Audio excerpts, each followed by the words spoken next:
Good evening बच्चों। पिछले lecture में हम लोग को ड्राइंग में देखे थे आइसोमेट्रिक मीन्स उसमें हम इंड किए थे आइसोमेट्रिक एक्सिस से। ठीक है, आइए हम लोग फिर इसी को हम आगे बढ़ाते हैं। इस लेक्चर में आइसोमेट्रिक से हम आगे बढ़ते हैं। यानी एक आइसोमेट्रिक प्रोजेक्शन होता है और एक होता है बाबू आइसोमेट्रिक व्यू होता है। आखिर दोनों में डिफरेंस क्या है? ठीक है, लेकिन दोनों ही जो होते हैं बच्चे वह 3 डायमेंशनल प्रोजेक्शन होता है, यानी दोनों 3D होता है। अगर बात करें हम इसको आटा करके यहाँ लिखते हैं। अगर हम लिखे बच्चे आइसोमेट्रिक प्रोजेक्शन या लिखे आइसोमेट्रिक व्यू, दोनों ही 3D है और दोनों के लिए जो एज होता है बाबू याद है ना, कल हम लोग पढ़े थे। मीन्स पिछले लेक्चर में हम लोग देखे थे आइसोमेट्रिक एक्सिस, या तो होगा ही आइसोमेट्रिक एक्सिस एरोसन में 120 डिग्री से सब एंगल के बीच का दूरी सभी एक्सिस के बीच का जो एंगल होता है बाबू 120 डिग्री होता है। और कोई भी डायग्राम हम बनाते हैं बच्चे तो इस एक्सिस के पैरेलल हम लाइन रख करके ड्रॉ करते हैं तो वह 3D डायग्राम बन जाता है आलोचना में। तो ये दोनों ही जो होता है बच्चे 3D होता है। मीन दोनों के लिए ही ठीक है वो आइसोमेट्रिक एक्सिस के हेल्प से जो डायग्राम बनता है बच्चे दोनों के लिए एप्लीकेबल है। लेकिन दोनों में डिफरेंस है बाबू। तो डिफरेंस क्या है बच्चे? डायमेंशन का डिफरेंस है। डायमेंशन का डिफरेंस है मीन्स आइसोमेट्रिक व्यू जो होता है बच्चे वह एक्चुअल लेंथ देता है, मीन्स एक्चुअल डायमेंशन देता है। एक्चुअल डायमेंशन क्या है बाबू? तो हम बात करें कि मान लो कि एक डायग्राम छोटा सा बना देते हैं।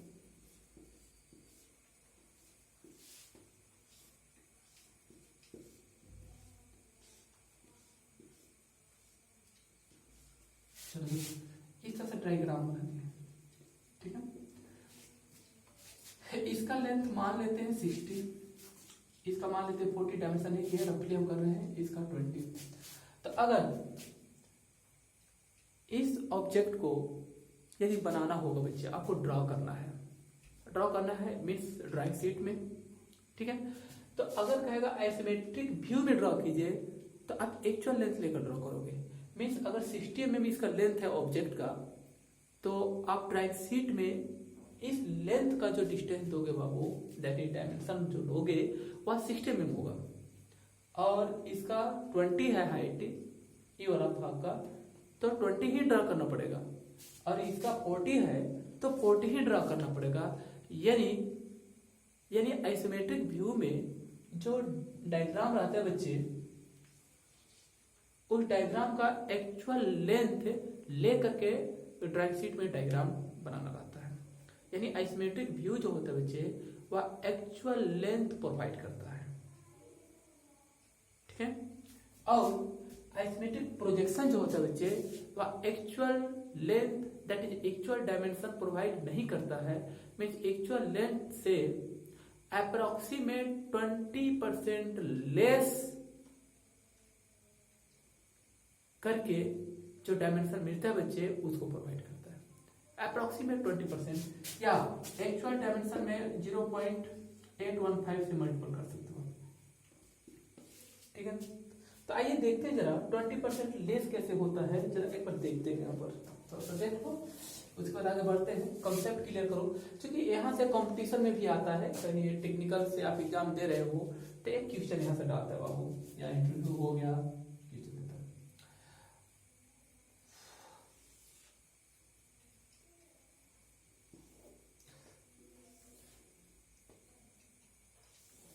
दो एंगल है बच्चे, एक है 30 डिग्री का और एक है 45 डिग्री का, ठीक है। इसका नाम देते हैं A B C C and D कर दिए। ये जो होता है बच्चे ये ट्रू लेंथ होता है, और ये जो होता है बच्चे आइसोमेट्रिक लेंथ होता है या आइसोमेट्रिक स्केल कर सकते हो। वो ठीक है। तो देखो यहाँ अगर हम कंसीडर करते हैं in triangle A B D में, और यहाँ 90 डिग्री है, 90 डिग्री सॉरी ए बी में एंगल ए बी डी जो है बाबू 90 डिग्री है, ठीक है बाबू। तो आप इसमें ना कॉस लगा दो, आप कॉस 30 लगाओ, cos 30 ए बी बाई हो जाएगा बाबू एडी हो जाएगा, ठीक है। अब यहां से हम एडी निकाल लेते हैं, एडी निकाल लेंगे तो A B by cos 30 degree equation note कर दो, ठीक है। नाउ अगेन अब एंगल ले लेते हैं इसको बड़ा वाला को, इन ट्रायंगल ए बी सी में, ए बी सी में angle A B C equal to 90 degree. देख यहाँ भी कॉस लगाओ, इसको थोड़ा सा हटा देते हैं, फिर बाद में जरूरत पड़ेगा इसका ड्रॉ कर देंगे। चलो देखते हैं, कॉस यहाँ भी लगा दो। कौन सा एंगल ले रहे बच्चे? ये वाला एंगल ले रहे, इस बार एंगल ले रहे बाबू 45 वाला, ठीक है 45 वाला। तो यहाँ कॉस लगाओ बाबू, cos 45 है ना बाबू, तो base into base by hypotenuse होगा, बेस है बाबू A B to the hypotenuse हो जाएगा बच्चे AC हो जाएगा, है ना, कर्ण हो जाएगा बाबू AC, मतलब ई वाला त्रिभुज के लिए ए बी सी के लिए, ठीक है। यहां से भी निकाल लेते हैं, ए भी निकाल लेंगे, सॉरी यहां से भी नहीं निकालते बाबू, AC निकाल लेते हैं, AC निकाल लेते हैं। तो then A B to the cos 45 degree equation 2 अरे उसमें चलो अब इसको ना डिवाइड कर देते हैं जरा, ठीक है, सेकंड को फर्स्ट से डिवाइड कर देते हैं।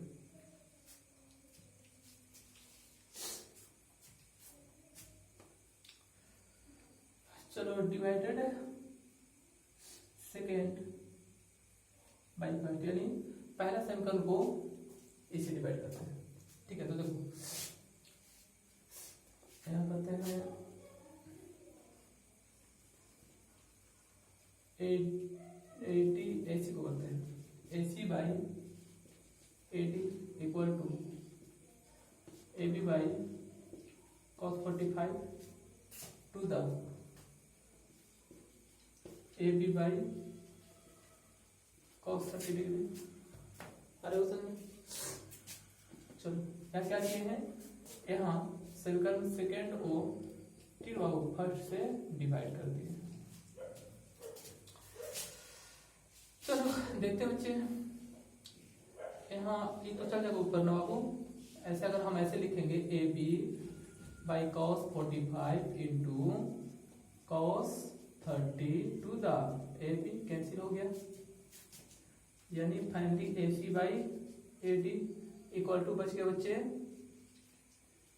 cos 30 टू द cos 45, ठीक है बाबू। अब cos 30 को, ठीक है cos 30 इसको एच कर देते हैं, ठीक है cos 30 को आप लिख सकते हो √3/2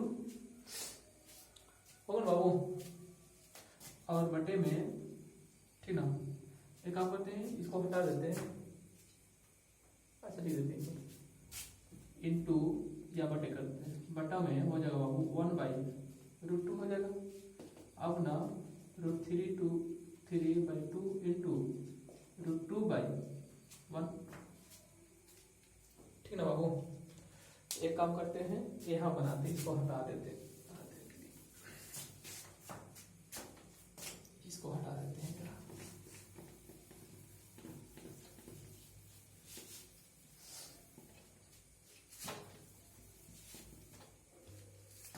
चलो देखो AC by AD equal to में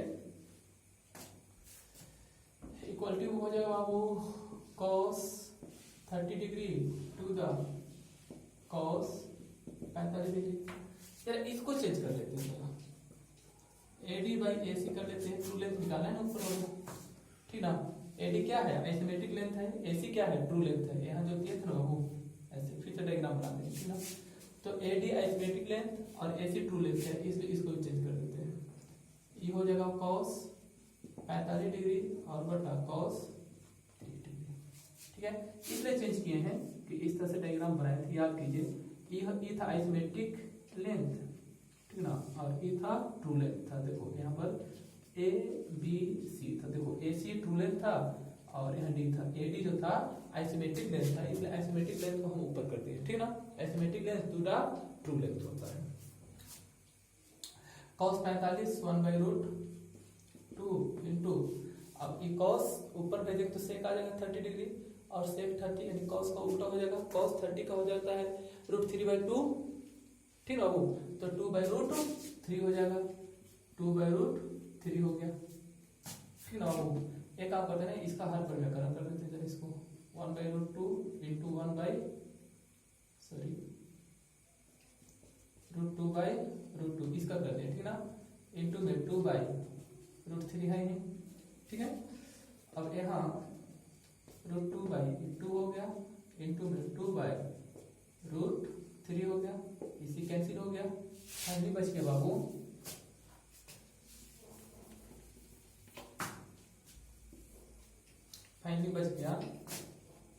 AD बटा AC इक्वल टू में बच गया बाबू √2/√3। और इसको पूछता है बच्चे, ठीक है। तो पूछता क्या है कि रेशियो पूछता है आइसोमेट्रिक लेंथ का और ट्रू लेंथ का, बोलते हैं कि रेशियो क्या होता है। इसको कहता है बच्चे रेशियो नाम दे देता है। तो रेशियो किसका नाम देता है बच्चे, रेशियो टू द AD क्या था बच्चे, आइसोमेट्रिक लेंथ था।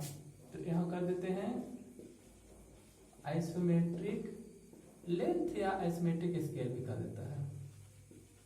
लेंथ टू द AC जो होता है बच्चे आइसोमेट्रिक के, और ट्रू लेंथ कर देते हैं, ट्रू तो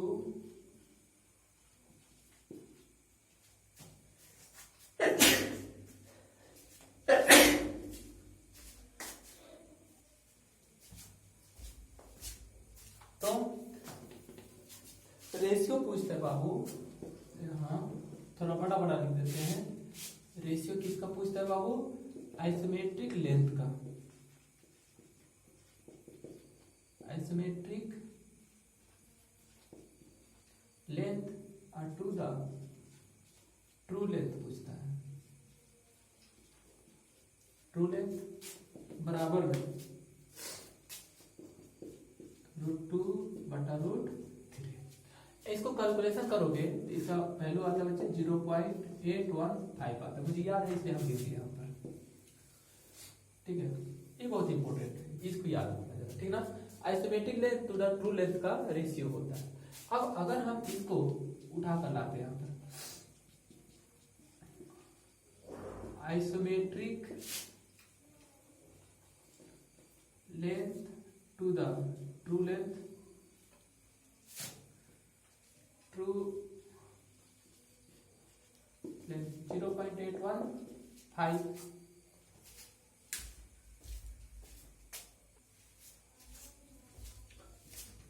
ठीक है बाबू, बटे 1। अब हमें निकालना है isometric length. Isometric length equal to क्या होगा बच्चे, देख लो 0.815 इंटू में ट्रू लेंथ होगा क्या, ट्रू लेंथ, ट्रू लेंथ हो जाएगा, फाइनली निकल कर आ जाएगा आइसोमेट्रिक लेंथ। तो अब देखो आइसोमेट्रिक लेंथ जो होता है 0.815 इंटू ट्रू लेंथ होता है, यानी जो एक्चुअल लेंथ दिया रहेगा ऑब्जेक्ट का उस एक्चुअल लेंथ को अगर 0.815 से मल्टीपल करोगे, उसके बाद वहां जो रिजल्ट मिलेगा, वह जो वैल्यू होगा बाबू, वह आइसमेट्रिक लेंथ होगा। तो आइसमेट्रिक लेंथ जो होगा बाबू, वह हमेशा एक्चुअल लेंथ से, दैट इज ट्रू लेंथ से क्या होगा बाबू, हमेशा कम होता है। तो 0.815 मल्टीपल करने के बाद जो आएगा वही वैल्यू होगा। तो अप्रोक्सीमेट 20% कम होता है। ठीक है, देखते हैं इसको फिर से, यहाँ अच्छे से लिख देते हैं। ठीक है ना बाबू, तो इसको जरा याद रखना। ठीक है, तो अब देखो क्या हुआ। तो अब बात करें आइसमेट्रिक लेंथ का या आइसमेट्रिक प्रोजेक्शन का। तो यही आइसमेट्रिक प्रोजेक्शन जो होता है बच्चे, वह ट्रू लेंथ से अप्रोक्सीमेट 0. या तो आइसमेट्रिक लेंथ निकालना होगा, तो ट्रू लेंथ को 0.81 से मल्टीपल कर दो या 20% कम कर दो। जैसे सपोज करो कि एक डायग्राम है इस तरह से, चलो इस तरह से एक डायग्राम है। मान लो कि इसका है बच्चे 40 है, लेंथ 40 है। ठीक है, अब इसे बनाना है आइसोमेट्रिक प्रोजेक्शन बनाना है। किसे बनाना बाबू, आइसोमेट्रिक प्रोजेक्शन बनाना है। Isometric projection means true length से जो लेंथ होगा बाबू, वह कम ही होना चाहिए। और कम कितना होगा बच्चे, ट्रू लेंथ को 0.81 से मल्टीपल करेंगे, उसके बाद जो लेंथ आएगा वही लेंथ कहलाएगा, आइसोमेट्रिक लेंथ कहलाएगा। आरएस में तो इस सारा डायमेंशन जो होगा सबसे मल्टीपल करके लिखेंगे। जैसे इंटू 0.815, चलो इसको हम मल्टीपल करेंगे तो देखो तो 0, 6, 8 चौका 32, लगभग इतना आ रहा है, यानी 32 पॉइंट समथिंग आ रहा है।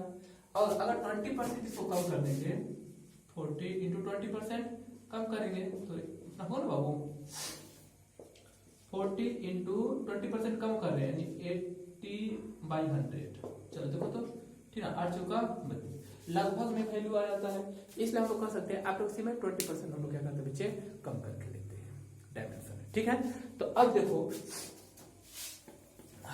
अब फाइनली हमें रिजल्ट मिलता है बाबू कि अगर आइसोमेट्रिक प्रोजेक्शन में बनाना होगा तो एक्चुअल लेंथ या तो कहो ट्रू लेंथ जो है बच्चे, उसको उस लेंथ को 0.815 से मल्टीपल करके जो डायमेंशन मिलेगा, उसी डायमेंशन को यूज करके जो डायग्राम बनेगा बाबू, वह डायग्राम कहलाता है बच्चे आइसोमेट्रिक प्रोजेक्शन। और आइसोमेट्रिक व्यू में जो होगा बाबू, वह ट्रू लेंथ यूज करेंगे। मींस जो डायमेंशन दे रखा रहेगा ऑब्जेक्ट में, वही डायमेंशन लेकर के हम ऑब्जेक्ट ड्रॉ करेंगे। अरे उस में तो वह होता है बच्चे, वह हो जाएगा आइसोमेट्रिक व्यू कहलाएगा। और आइसोमेट्रिक प्रोजेक्शन में क्या होगा, डायमेंशन कम होता है, लेकिन डायग्राम वही बनेगा बाबू, एक बड़ा होगा और एक छोटा होगा, सिर्फ डायमेंशन का डिफरेंस रहता है। तो डायमेंशन कम किसी क्या होता है बच्चे, वह एंगल के डिफरेंस के कारण ऐसा होता है। तो एंगल कितना डिफरेंस था, 15 डिग्री का एंगल डिफरेंस आ रहा था बाबू। यहाँ पर शुरू में देखो, यहाँ पर जो था ना बाबू, एंगल का डिफरेंस कितना था, 15 डिग्री का। यही डिफरेंस के कारण क्या होता है बच्चे, जो लेंथ होता है बच्चे ऑब्जेक्ट का, डायमेंशन जो होता है बच्चे, उसमें ठीक ना लेंथ में डिफरेंस हो जाता है। आज ना क्वेश्चन में, चलिए देखते हैं आगे। चलिए अब आपको हम सिखाते हैं बच्चे, आइए अब हम लोग सीखते हैं आइसोमेट्रिक प्रोजेक्शन में या आइसोमेट्रिक व्यू में। सबसे पहले सीखते हैं कि सर्किट कैसे ड्रॉ करेंगे।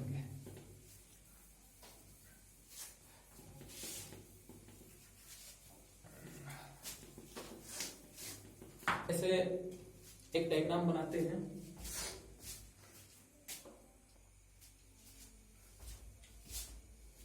देखो बाबू, एक डायग्राम दिए हुए हैं, इसका डायमेंशन नहीं किए हुए हैं, ठीक ना।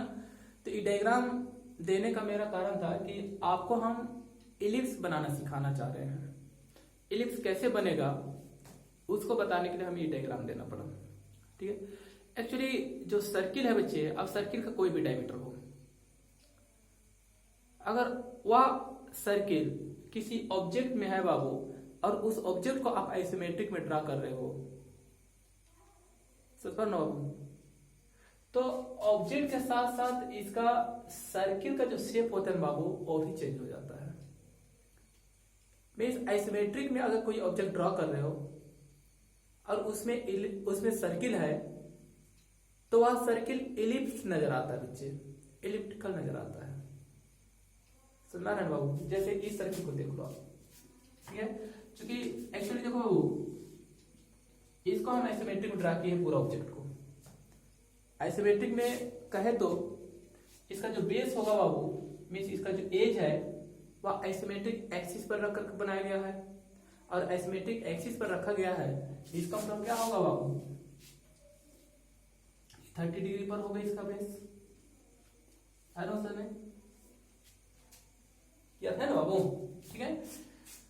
तो यहाँ देखो 30 डिग्री पर लेकर बनाया गया है पूरा ऑब्जेक्ट। जितना भी लाइन आप देखो बाबू, ये लाइन देख लो, इसके पैरेलल ये लाइन ड्रॉ करना हम बताएंगे आगे कैसे ड्रॉ करना है, पहले सीखो।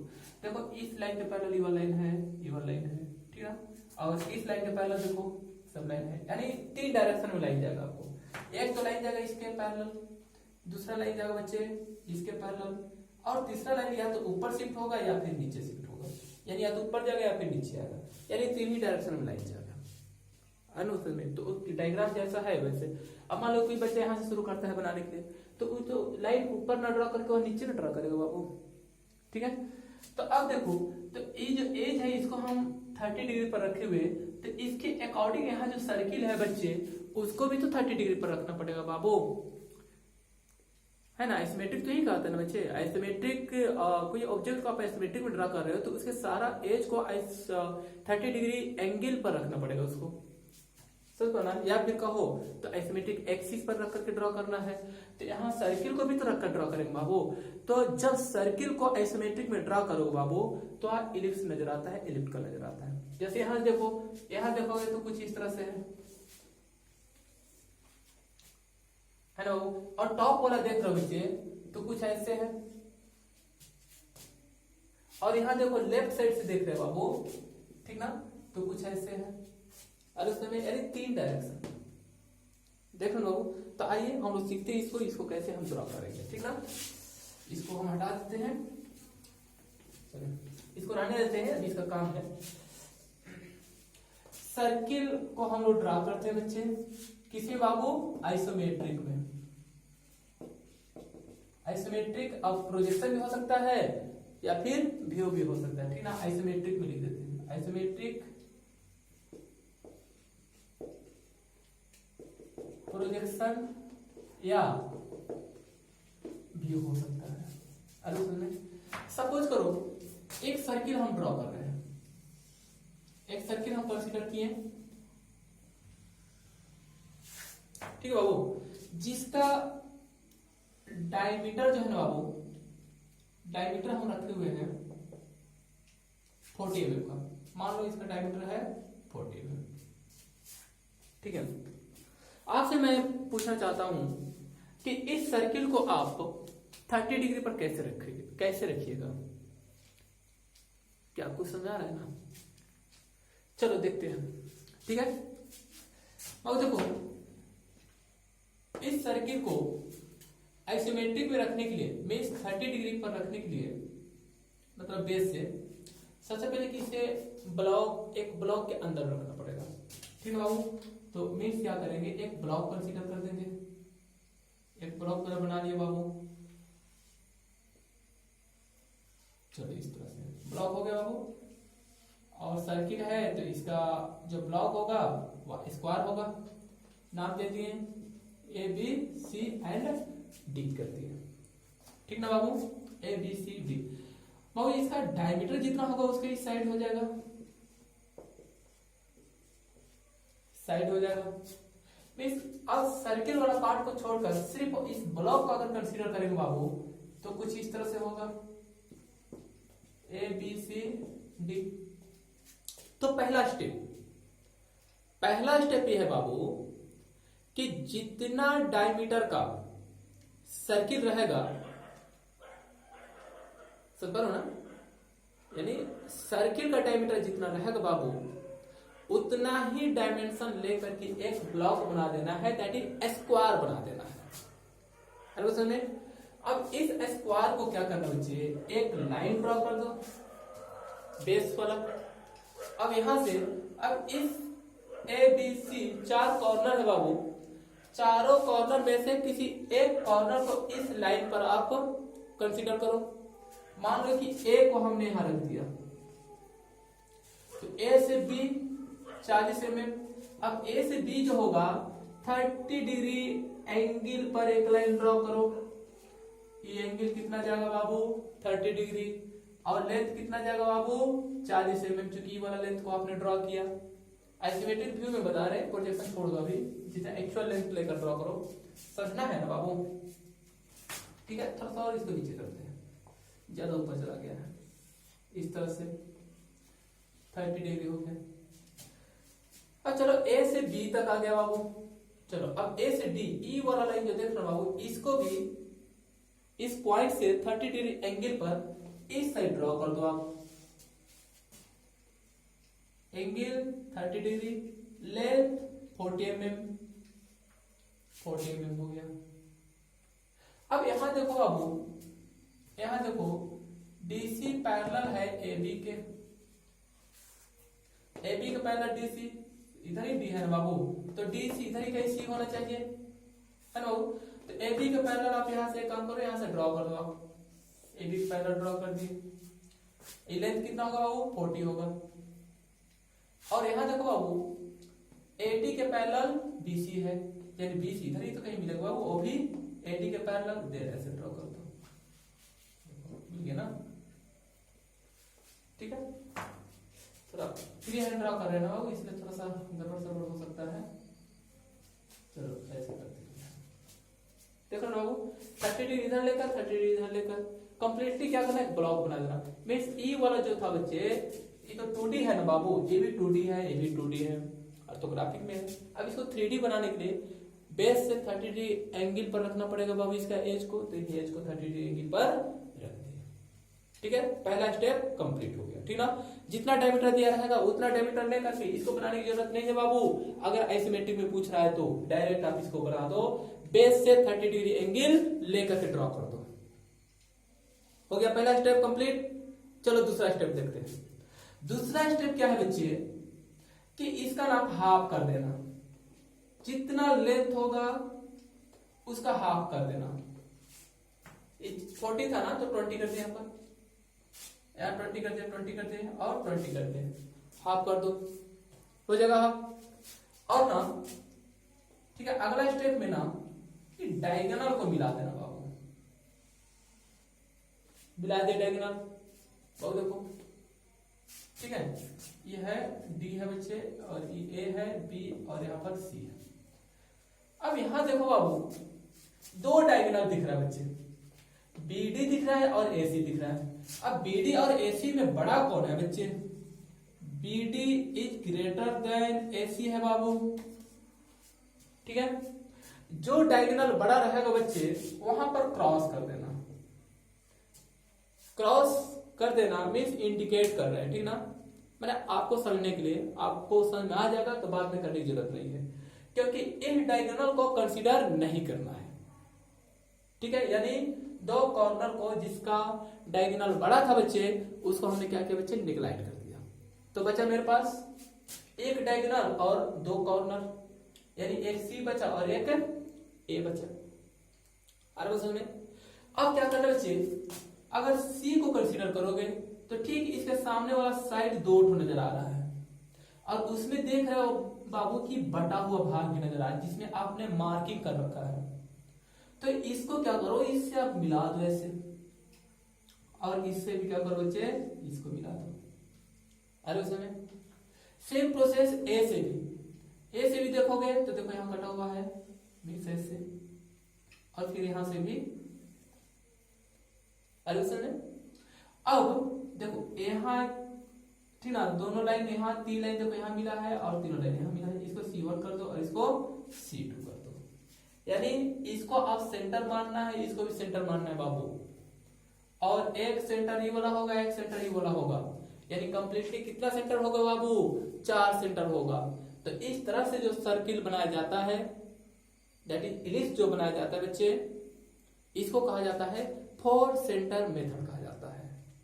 समझ में आ रहा है ना, 4 सेंटर मेथड। तो चलो कंपास निकाल लेना बच्चे, कंपास निकाल के कंपास की नोक को यहां रखो और इसको त्रिज्या मान लेना बाबू, और ये दोनों बराबर होगा बच्चे।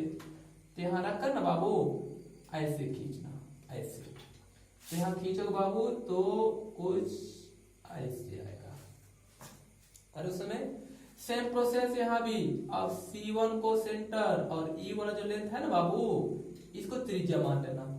अब E नहीं सोच रहे कि इसका लेंथ कितना है, अब तो डायमीटर पर डिपेंड करता है ना लेंथ कितना जाएगा, ठीक है, तो उसको निकालने की जरूरत नहीं है, ठीक ना। तो इसको सेंटर लेकर के यहाँ से ऐसे आर्क ड्रा कर देना।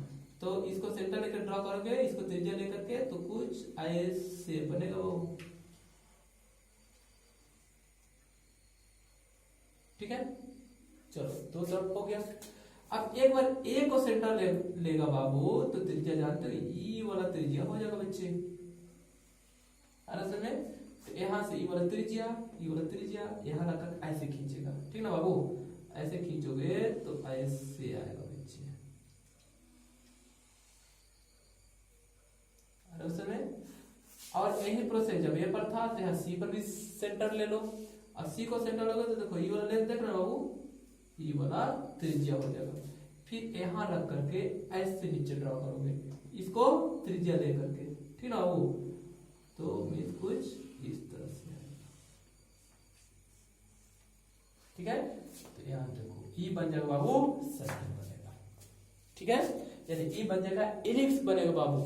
और ई कहाँ बनेगा बाबू, जब हम आइसोमेट्रिक प्रोजेक्शन ड्रॉ करते हैं, आइसोमेट्रिक डायग्राम बनाते बाबू, उसमें जहां सर्किल होगा बच्चे, जैसे ई वाला सर्किल देखो, ई वाला कैसे बना है बच्चे, ई इलिप्स बना हुआ है ना क्वेश्चन में, ठीक है।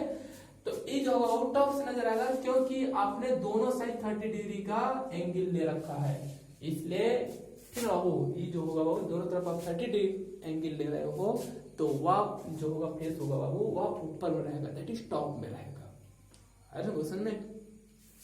इसी तरह से इसका एक और होगा बाबू, जब आप साइड से देखोगे, मान लो कि राइट साइड से, देन इसको ड्रा करने के लिए क्या करना बच्चे, एक बेस लाइन ले लेना। डायमीटर जो है ना 40 है, तो चलो यहां से 40 मान लो, ठीक है। अब एक 90 डिग्री रखे बाबू, क्योंकि देखो बाबू ये जो लेंथ है ना बच्चे सीधे 90 डिग्री पर है ना बाबू, यहाँ से जो 90 डिग्री पर है लेंथ, इसलिए एक 90 डिग्री रहेगा।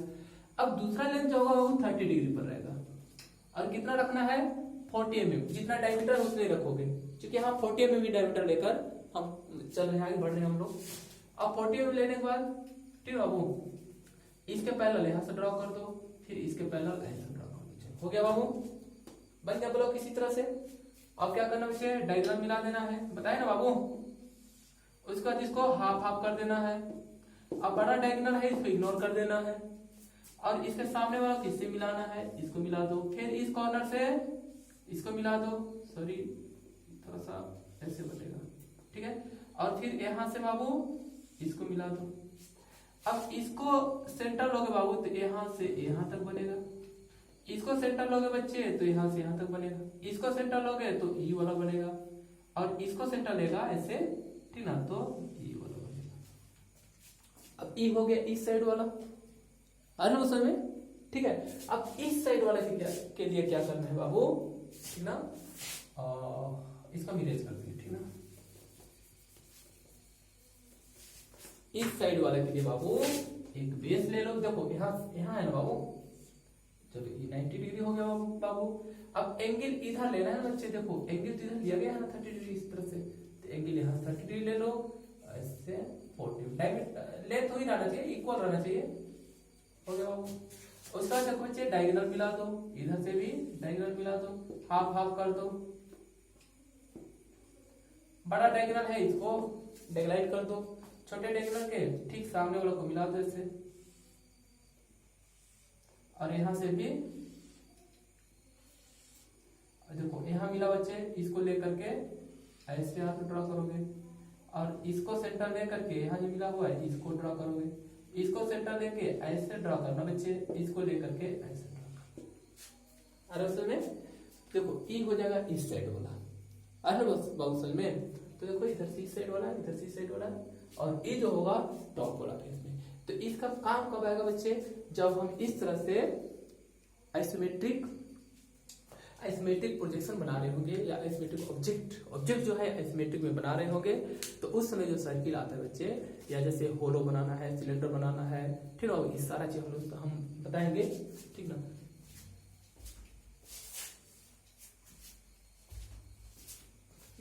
ठीक ना बाबू। तो सिलेंडर कैसे बनेगा, कोन कैसे बनेगा, ठीक है, फ्रस्टम कैसे बनाया जाएगा, ठीक है, इस सारा का सारा चीज एसिमेट्रिक मींस एसिमेट्रिक प्रोजेक्शन में जो डायग्राम बनाया जाएगा बच्चे, उस सारा का सारा बताएंगे बच्चे मींस, लेकिन अगला लेक्चर में बताएंगे, क्योंकि इसमें टाइम कुछ ज्यादा हो रहा है, ठीक है, ठीक है, ओके। वीडियो अच्छा लगे बच्चे आप सब्सक्राइब कीजिएगा, बार बार आपको बोलते हैं बाबू सब्सक्राइब कीजिएगा, बेल आइकन भी दबा दीजिए, ठीक ना, बेल आइकन दबा करके मतलब सब्सक्राइब करके बेल आइकन दबा के सब्सक्राइब कर लीजिएगा, और शेयर भी कीजिएगा, और बाबू लाइक कीजिएगा, लाइक जरूर कीजिएगा, ठीक ना बाबू। चलिए ठीक है, और अपने दोस्त यार जो है जिसको जहाँ भेजना है आप जरूर शेयर कीजिएगा, ठीक है, ओके, थैंक यू।